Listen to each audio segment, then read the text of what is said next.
여러분 안녕하십니까? 수요일 아침 여수 MBC 뉴스투데이입니다. 민선 8기 각 지역의 새로운 시정 방향을 살펴보는 연속 보도, 오늘은 순천시입니다.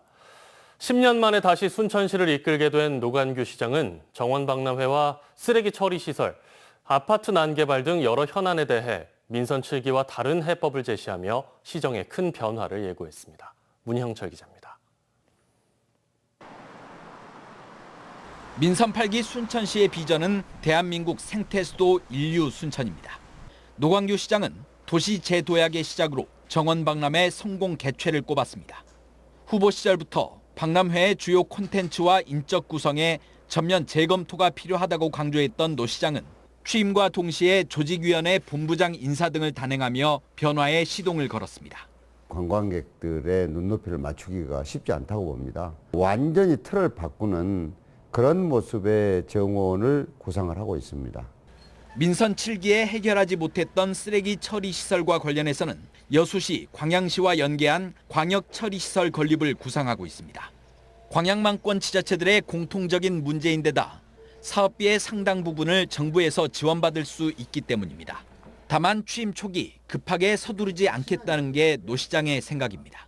쓰레기에서 자원으로 인식하는 시간들이 조금 필요하기 때문에 서로 대신 두 지역의 자치단체장들과 합의를 하고 핵심 공약 중 하나였던 복합 쇼핑몰 유치에 대해서는 기업 측에 유치 제안서를 제출한 상태입니다. 노 시장은 단순히 시민들의 생활 편의가 높아지는 것에 그치지 않고 지역 통합에도 핵심적인 역할을 할 수 있다며 긍정적 결과를 예상했습니다. 기업도 아마 이런 점에 상당히 주의 깊게 보고 있다고 듣고 있고 또 우리가 강하게 이 얘기를 하고 있기 때문에 어렵게만 생각하지 않습니다. 민선 8기 또 다른 변화가 예상되는 분야는 아파트 인허가입니다. 도시의 환경적, 미래적인 요인을 살피지 않았다고 비판한 노 시장은 난개발에 대한 강력한 제동을 예고했습니다. 도시 전체의 교통과 환경과 굉장히 여러 요인을 고려해서 도에다가도 서류를 전달하든가 이런 조치를 취할 생각입니다. 노 시장은 조직 문화에 대해서도 비효율이 극대화돼 있다며 시민들의 눈높이와 시대 변화에 맞는 행정이 이루어질 수 있도록 빠른 시간 안에 해법을 찾아내겠다고 밝혔습니다. MBC 뉴스 문형철입니다. 6월 전남 지역 소비자 물가 상승폭이 IMF 이후 최대치를 기록했습니다. 호남지방통계청에 따르면 6월 전남의 소비자 물가 지수는 1년 전보다 7.1% 상승했고 체감 물가를 반영하는 생활 물가 지수는 지난해보다 8.6% 상승했습니다. 품목별로는 돼지고기가 17.4%, 수입 쇠고기가 25.2% 올랐고 경유는 51.3%, 휘발유는 31.6% 올랐습니다. 여수시의 보조금 운영과 관리가 제대로 이뤄지지 않는다며 대책 마련이 시급하다는 주장이 제기됐습니다. 여수시민협은 최근 지난해 여수시 결산검사 의견서를 인용해 일부 보조사업의 경우 수령기관의 이사가 심의위원으로 참여했지만 여수시는 해촉이나 반환 조치를 취하지 않았으며 사업 실적은 저조하고 비용 지출은 과다했는데도 이를 승인해 문제가 많았다고 지적했습니다. 시민협은 또 여수시가 수년간 받지 못한 케이블카 공익기부금 30억 원을 조속히 해결하라는 지적도 반복되고 있지만 이행되지 않고 있다고 강조했습니다. 시민협은 정기명 여수시장이 관련자 문책과 재발 방지 대책을 마련하고 시 예산의 편성과 집행, 정산을 철저히 관리할 것을 주문했습니다. 얼마 전 파출소에 에어 화살총을 쏘고 달아난 20대 남성이 경찰에 붙잡혔습니다. 취재 결과 경찰은 괴한이 눈앞에서 위험한 무기를 들고 도주하는데도 그대로 보내준 뒤 20여 분이 지나서야 현장 대응한 것으로 알려졌습니다. 강서영 기자입니다. 새벽 시간 하얀 비닐봉지를 든 20대 남성이 여수 봉산파출소로 향합니다. 파출소 입구에 도착한 남성은 내부를 향해 화살총을 겨눕니다. 굉음과 함께 발사된 화살은 방역용 아크릴판에 꽂혔고 탄알은 사무실 안쪽까지 튀었습니다. 화살총 발사 후 남성은 사건 발생 12시간 만에 거주지 인근에서 붙잡혔고 지난 2일 특수공무집행 방해 혐의로 구속됐습니다. 남성이 소지했던 80cm 길이의 에어 화살총은 해외 사이트에서 구매한 독일제 제품으로 허가 없이 반입이 금지된 무기류인 것으로 드러났습니다. 남성은 경찰 조사에서 은행 강도를 하기 전 예행 연습을 위해 범행했다고 진술했습니다. 일반인 상대로 연습할 수는 없고 그랬습니다. 이렇게 진술을 우리한테도 하고. 그런데 사건 당시 파출소 당직 경찰관들은 남성이 눈앞에서 위험한 무기를 들고 도주하는데도 20여 분이 지나서야 현장 대응을 시작한 것으로 나타났습니다. 사건 당시 CCTV에서도 화살총을 발사한 남성이 파출소 옆 창고로 몸을 숨기는 모습이 확인되지만 파출소에서 나와 남성을 뒤쫓는 경찰관은 없었습니다. 경찰은 남성이 위험한 무기류를 가졌기 때문에 우선 무전과 업무용 휴대폰으로 지원을 요청한 것이라고 해명하고 있습니다. 그 소리가 총소리가 너무 크게 들려가지고 직원들이 밀착해서 노래를 바깥 상황이 항의 안 돼가지고 바로 나가서 잡지를 못한. 경찰은 당시 근무했던 봉산파출소 팀장 직원을 대기 발령 조치한 뒤 초동 대응 미흡 여부를 확인하고 있고 범행을 저지른 남성에게는 살인미수 혐의를 추가 적용할지 여부도 검토하고 있습니다. MBC 뉴스 강서영입니다. 전남 도립미술관에서는 요즘 여순 사건 등 지역 상처를 절제된 방식으로 표현한 지역 작가의 작품 전시회가 주목을 받고 있습니다.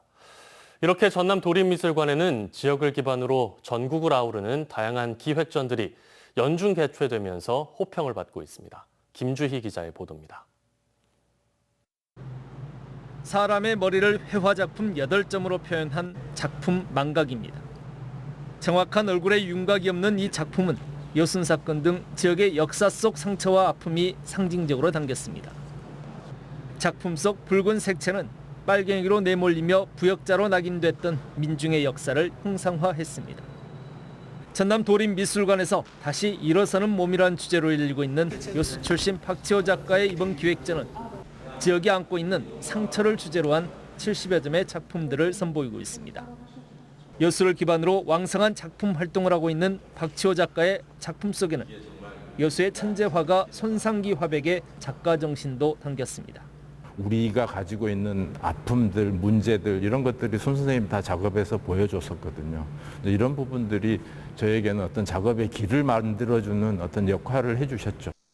이처럼 박지호 작가 기획전을 포함해 지난해 개관 이후 전남 도립미술관에서 개최된 작품 전시회는 모두 16차례에 이릅니다. 특히 올해 코로나19 방역 지침이 완화되고 지역에서 쉽게 관람하기 힘든 작품 전시회들까지 연중 개최되면서 올해 상반기 관람객 수만 4만 7천여 명에 이릅니다. 박지호 선생님 전시를 기점으로 해서 굉장히 많은 관람객들이 찾아오고 있는데 월 평균 200여 명 정도 증가가 될 정도로 좀 타 지역에서 많이 오고 계시는 상황이세요. 전남 도립미술관이 미술로 지역과 세계가 소통하고 공감할 수 있는 새로운 열린 공간으로 빠르게 자리매김하고 있습니다. MBC 뉴스 김주입니다. 제8대 여수시 의회 전반기 의장과 부의장에 더불어민주당 소속인 김영규, 강재헌 의원이 각각 선출됐습니다. 여수시 의회는 어제 제8대 의회 첫 임시회를 갖고 전반기 의장과 부의장 선거에 나서 단독 출마한 김영규 의원을 의장으로 선출했고 강재헌 의원과 주재현 의원이 출마한 부의장 선거에서는 15대 11로 과반수를 차지한 강재헌 의원을 선출했습니다. 시의회는 내일과 모레 상임위원회 구성과 상임위원장 선거를 통해 원구성을 마무리하고 오는 11일 제8대 의회 개원식을 가질 예정입니다. 숙박업 용도의 생활 숙박시설을 주거 목적으로 분양하는 이른바 꼼수 영업에 대해 전해드렸었는데요. 취재 결과 이미 건축 허가 전부터 주거 목적으로 쓰려는 것이 아니냐는 우려가 있었던 것으로 드러났습니다. 임지은 기자의 보도입니다.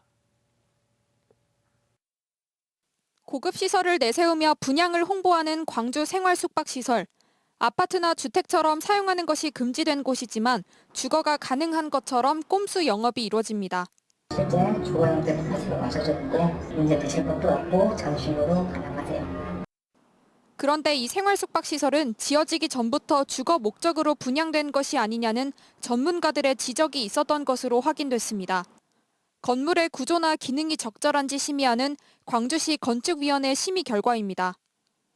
이 회의에 참석한 위원들이 문제로 지적한 것은 숙박보다 주거 목적으로 쓰일 수 있는 방 3개짜리 30에서 40평대 세대수를 축소하고 숙박 기능이 확대되게끔 회의실과 대기 공간 등 부대 시설을 늘리라는 내용이었습니다. 결국 이 내용은 한 차례 더 심의한 끝에 지적 사항이 충족될 경우 건축을 허가할 수 있다는 조건부 의결로 허가권자인 동구청에 전달됐습니다. 실제 심의에 참여한 한 위원은 광주 MBC와의 통화에서 실거주 분양 의심이 끊이지 않아 위원들 간에도 갑론을박이 많았다고 밝혔습니다. 동구청은 건축위원회 의견이 반영된 신청서를 받아 지난해 6월 건축 허가를 내줬습니다. 하지만 허가 당시 내용과 달리 대형 평수 호실이 늘어난 채 착공에 들어갔습니다. 당초 31개였던 대형 평수 호실이 허가를 받을 당시엔 6개까지 줄었다가 허가를 받은 뒤엔 뒤늦게 문제로 지적된 방 3개짜리 호실을 늘리겠다고 통보해 30개까지 늘어난 겁니다.